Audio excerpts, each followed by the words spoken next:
Disons qu'on habitait à Thônes, dans la maison Verjus, là, et donc on était en location, là.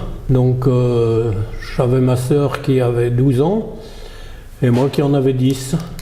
Et donc le jour du bombardement, c'est-à-dire le 3 août 1944, on était à la maison. Il y avait même ma grand-mère maternelle qui habitait à Tronchine, qui était venue nous voir, parce que ma sœur avait une angine. Donc moi je devais aller chez le coiffeur à 9h, le coiffeur, la rue Blanche, là. Donc je voulais pas y aller. Enfin bref. Le matin, effectivement, moi je me rappelle d'avoir vu passer l'avion là avec une traînée blanche. Bon, il nous avait... Bon, gamin, moi je posais pas de questions. Mais mon père, moi je le voyais rarement parce qu'il était à Glières au parachutage et il était redescendu dans la journée là. Et donc il devait remonter Monsieur Dupont-Élie, le fils de Wilfrid Dupont, il devait le remonter à Glières pour descendre des munitions, de l'armement, quoi. Et il devait partir à 6h.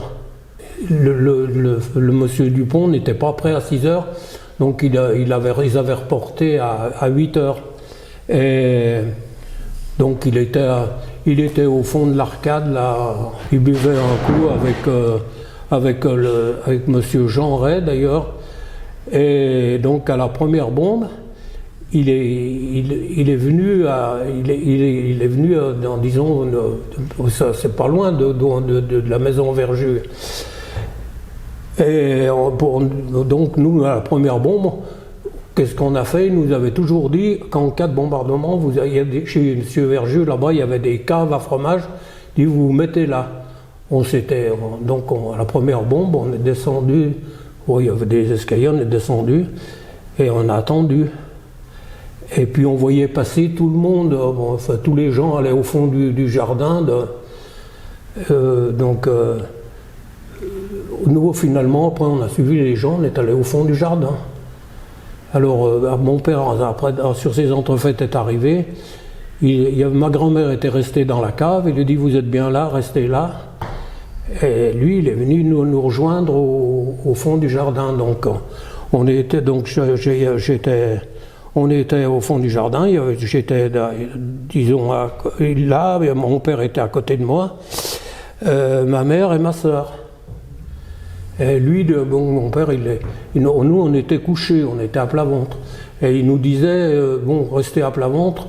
Lui, il était debout et il regardait l'évolution de l'avion. Et enfin, quand il a vu l'avion piquer, il s'est mis en plat ventre aussi à côté de nous. Et puis alors là, la bombe a éclaté, ça a été... pendant un temps, je ne peux pas le définir parce que c'était une pluie de cendres, de fumée, quand il y a eu, disons, quand on a revu à peu près clair, on s'est relevé. J'ai regardé, mon père était inerte là. Ma mère aussi, on s'est relevé, et ma sœur. Donc mon père, il avait été tué par un éclat qui était à peu près comme ça. Il était derrière un tonneau métallique, comme ça avait traversé, et ça lui avait ouvert le crâne. Donc ça, c'était bien la deuxième bombe qui a fait. Oui, c'était la deuxième bombe, ouais. Voilà. Ouais. Et puis il y avait Madame Maurice, la mère de Michel, là, qui avait été, alors c'était un truc très, très dur, parce qu'elle avait été transpercée de part en part par un éclat de bombe, quoi. Et là, de là, alors après, on est parti, tout le monde partait de Thônes, parce que soi-disant que les Allemands devaient revenir. Oui, et donc vous vous êtes dirigé vers la Forêt du Mont. Forêt du Mont, ouais, on est à la Forêt du Mont.